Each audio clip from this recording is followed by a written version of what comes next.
దీపను చంపడానికి ప్రయత్నించిన జోష్న అడ్డుపడి ప్రాణాపాయ స్థితిలో శివన్నారాయణ ముందు నిజం బయట పెట్టేసిన దాసు. మరి ఇదంతా ఎలా జరగబోతుందో తెలుసుకోవాలనుకుంటే వీడియోనైతే చివరి వరకు మిస్ కాకుండా చూసేయండి. సుమిత్రకైతే మతిమరుపు వస్తుంది. ఒక్క జోష్ని పెళ్లి తప్ప మరేది కూడా సుమిత్ర దృష్టిలో పెట్టుకోదు. సుమిత్ర విషయంలో జాగ్రత్తగా ఉండాలి. ఎలాంటి బ్యాడ్ న్యూస్లు కూడా అప్పుడే చెప్పొద్దు. తన మానసిక పరిస్థితి బాగుండే వరకని డాక్టర్ చెప్పేస్తుంది. ఇంక ఇక్కడ చూస్తే మావయ్య విన్నావు కదా, ఇంకా అత్త విషయంలో నువ్వు చాలా జాగ్రత్తగా ఉండాలని చెప్పేసి చెప్తూ ఉంటాడు కార్తీక్. సరే లేరా, నేను జాగ్రత్తగానే ఉంటానని చెప్పేసి అక్కడ కార్తీక్ అయితే మాటిస్తాడు. కానీ ఈలోగా దశరథ్ అయితే నిర్ణయించుకుంటాడు, ఎంత జాగ్రత్తగా ఉన్నా నా కూతురికి అన్యాయం మాత్రం జరగనివ్వను అని చెప్పి అనుకుంటూ ఉంటాడు. ఈలోగా పారిజాతం అయితే మాత్రం ఆలోచిస్తూ ఉంటుంది. ఏంటి ఈ దశరథ్ ఈరోజు కొత్తగా కనిపిస్తున్నాడేంటి, ఏమైంది దశరథ, ఎవరి కోసం ఎదురు చూస్తున్నట్టునో అని లోపలనే లాయర్ వస్తాడు.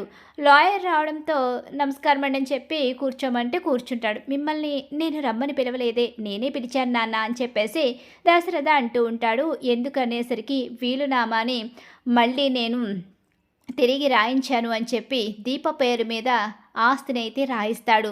దీప పేరు మీద ఆస్తి రాయించడం ఏంటి, అయినా ఇదేంటి దశరథ, అవును అలా ఎలా రాయిస్తారు డాడీ, దీప పేరు మీద ఆస్తి రాయించడం ఏంటి, ఈ వీలునామాని మళ్ళీ తిరిగి రాయించండి, అలా ఎలా కుదురుతుంది, ఈ ఇంటి వారసురాల్ని నేను అని చెప్పి అంటూ ఉండగాని, అవును తనకి ఎందుకు అన్యాయం చేయాలనుకుంటున్నావు, తను నీ కన్న కూతురే కదా దశరథ అని చెప్పేసి అంటూ ఉండగాని, నిజమే తను నా కన్న కూతురే, అలా అని దీపకి అన్యాయం చేయమంటారా దశరథ, ఏం మాట్లాడుతున్నావు, అవును నాన్న దీప్ ఎవరు, నా చెల్లెలి కూతురు, నా చెల్లెలికి ఆ రోజు మీరున్న కోపంతో తన పేరు మీద ఎలాంటి ఆస్తి రాసివ్వలేదు.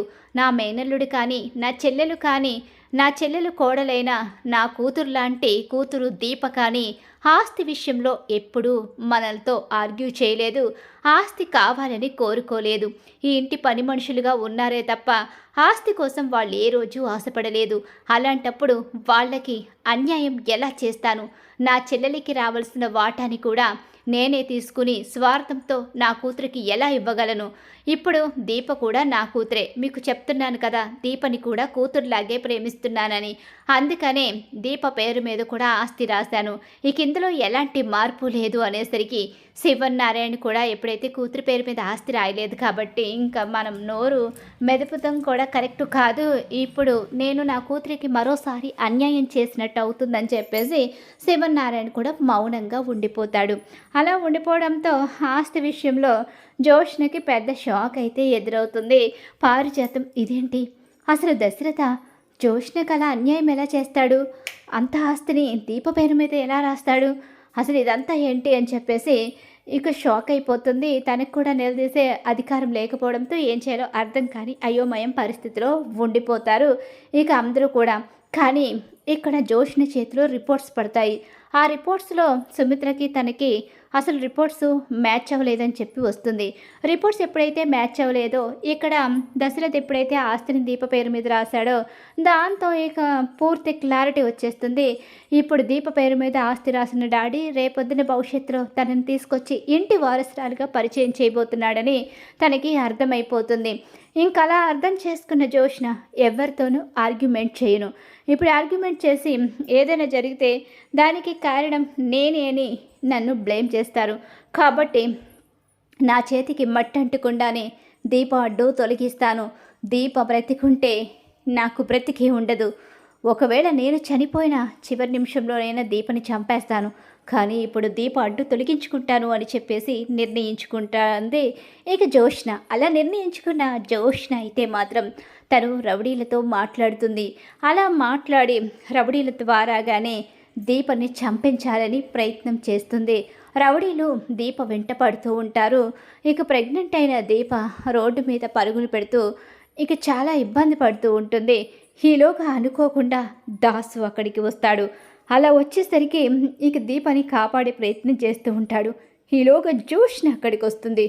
నువ్వు అడ్డు తప్పుకో, లేకపోతే దీంతో పాటు నువ్వు కూడా చేస్తావు అని చెప్పి అంటూ ఉండగానే దీపకి ఏదైనా జరిగితే నిన్ను ఏం చేస్తానో నాకే తెలియదు, దీపను వదిలేయి అని చెప్పేసి దాసు అంటూ ఉంటాడు.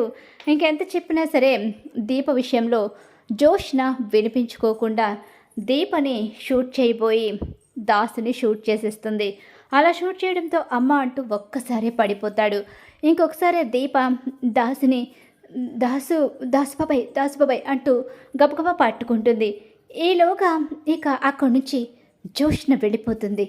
తన గురించి బయటపడకుండా ఉండాలని తన చుట్టూ ఉన్న ఆ మనుషులు కూడా వెళ్ళిపోతారు.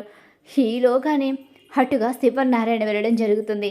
శివనారాయణ పారిచేతం ఇంక అటుగా కారులో వెళుతూ ఉండగానే దాసు రక్తపు మడుగులో ఉంటాడు.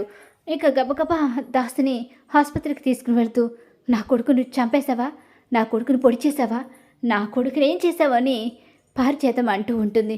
అయ్యో నేనేం చేయలేదండి, అసలు ఏం జరిగిందంటే, ఇప్పుడేం మాట్లాడకమ్మా, ముందు ఆసుపత్రికి వెళదాం, నోరు మూసుకో పారిచేతం, ముందు వాడికి ఏమైందో పూర్తిగా తెలుసుకో. దీప వాడిని కాపాడడానికే ట్రై చేస్తుంది, నువ్వు చూడలేదా, వాడిని చంపేస్తుందంటావేంటి? దీప అలా ఎదుటి మనుషుల్ని చంపే మనిషి కాదు, తనకి ఎలాంటి మనస్తత్వం కూడా లేదు. నువ్వు కాస్త ఆపితే వాడిని నేను కాపాడుతాను అని చెప్పి హాస్పిటల్లో జాయిన్ చేస్తారు దాసుని అలా హాస్పిటల్లో జాయిన్ చేసి ట్రీట్మెంట్ చేయిస్తాడు శివనారాయణ. ఈలోగానే దాసుకి ప్రమాదం జరిగింది అన్న విషయం కార్తీక్కి తెలుస్తుంది. కార్తీకు దీపని కాపాడబోయి దాసు ప్రమాదంలో పడ్డాడు అన్న విషయం తెలుసుకుంటాడు. కార్తీకు దశరథ ఇద్దరు కూడా ఈ విషయాన్ని అయితే తెలుసుకుంటారు. అలా తెలుసుకుని గబగబా హాస్పిటల్కి అయితే వస్తారు. ఈలోగా ఇక్కడ చూస్తే ట్రీట్మెంట్ పూర్తయి ప్రస్తుతం అతనికి ప్రాణానికి ఎలాంటి ప్రమాదం లేదు, కానీ అతను మీతో ఏదో మాట్లాడాలి అనుకుంటున్నారు, మిమ్మల్ని రమ్మని పిలుస్తున్నారు అని చెప్పి అంటూ ఉండగానే, సరే పద పారిజాతం, వాడు పిలుస్తున్నాడంట అని చెప్పేసి దాసు దగ్గరికి వెళ్ళేసరికి, దాసు ఏమైందిరా, ఎవరు నిన్ను ఇలా చేశారు, ఆ దీపే నిన్ను చంపాలనుకుంది కదా. అమ్మా చాలు, ఇప్పటి వరకు జరిగింది చాలు, ఇంకా దీపని నువ్వు అవమానించాలని చూసినా దీపని ఇంకొక మాట అన్నా ఊరుకునేది లేదు. అసలు నన్ను చంపాలని చూసింది దీప కాదు, జోష్న నన్ను ఈ పరిస్థితికి తీసుకొచ్చింది. ఏం మాట్లాడుతున్నావురా, జోష్న చంపాలని చూడడం ఏంటి? అవును, జోష్న అసలు చంపాలని చూసింది నన్ను కాదు, దీపని. దాసు అవునండి, నిజంగానే దీపనే చంపాలని చూసింది.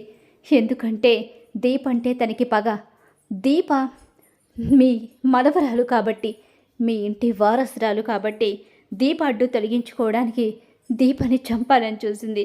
ఆ సమయంలో నేను వెళ్ళి అడ్డుపడేసరికి కన్న తండ్రినని కూడా చూడకుండా నన్ను షూట్ చేసి అక్కడి నుంచి పారిపోయింది.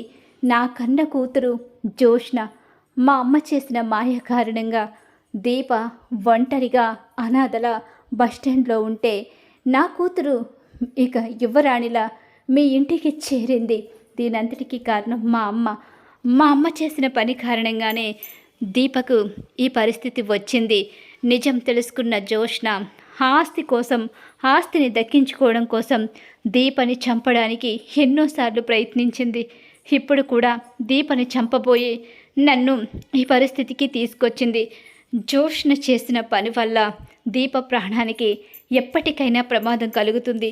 దీపని కాపాడుకోండి సార్, మీ ఇంటి వారసురాలు దీపని కాపాడుకోండి జోష్న నుంచి. జోష్న నా కన్న కూతురే, కానీ నా లక్షణాలు తనకి ఏమీ రాలేదు, అన్నీ మా అమ్మ బుద్ధులే వచ్చాయి. మా అమ్మ కారణంగానే జోష్న ఆ ఇంటికి చేరి ఆస్తి మీద అత్యాశ పెంచుకుని చివరకు తను ఆ ఇంటి వారసురాలు కాదు అని తెలిసినా సరే ఆ ఆస్తి, ఆ ఇంటి పేరు తనకి కావాలని చెప్పి ఇంకా తను మాత్రం ఇలాంటి కుట్రలు చేసి మీ అందరినీ బాధ పెడుతూ దీపని చంపాలని చూస్తుంది. నిజం చెప్పలేని నిస్సహాయాల్లో ఉండిపోయిన నన్ను క్షమించండి అంటూ దాసు ఇక శివనారాయణ చేతులు పట్టుకుని నిజాన్ని బయట పెట్టేస్తాడు. గుండె పగిలే నిజాన్ని తెలుసుకుని ఇన్ని రోజులు దశరథ ఇలా ఎందుకు చేస్తున్నాడో, ఆస్తి విషయంలో దశరథ ఎందుకు ఆ నిర్ణయం తీసుకున్నాడో ఇవన్నీ కూడా ఒక్కసారి అనుకుంటూ తన మనవరాలు అంటూ ఇక జోష్న చుట్టూ పారిజాతం ఎందుకు తిరిగిందో ఇవన్నీ కూడా ఒక్కసారే తన కళ్ళ ముందు కనిపిస్తూ షాక్ అయిపోయి నిర్ఘాంతుడైపోయి ఉండిపోతాడు. పారిజాతం అంటూ గట్టిగా కేక వేస్తూ ఒక్కసారి పారిజాతం గజ గజ గజ వణికిపోతుంది. అలా నిజమైతే మొత్తం మీద దాసు కారణంగా శివనారాయణ ముందు బయటపడిపోతుంది. మరి ఖచ్చితంగా రాబోయే కథలో ఇలా అయితే జరగబోతుంది. ఇలానే జరగాలని మీరు కోరుకుంటున్నారా? అయితే వీడియోని తప్పకుండా లైక్ చేయండి. మీరు ఇచ్చే ఒక లైక్ మాకు సపోర్ట్ అండ్ ఎంకరేజ్మెంట్గా ఉంటుంది.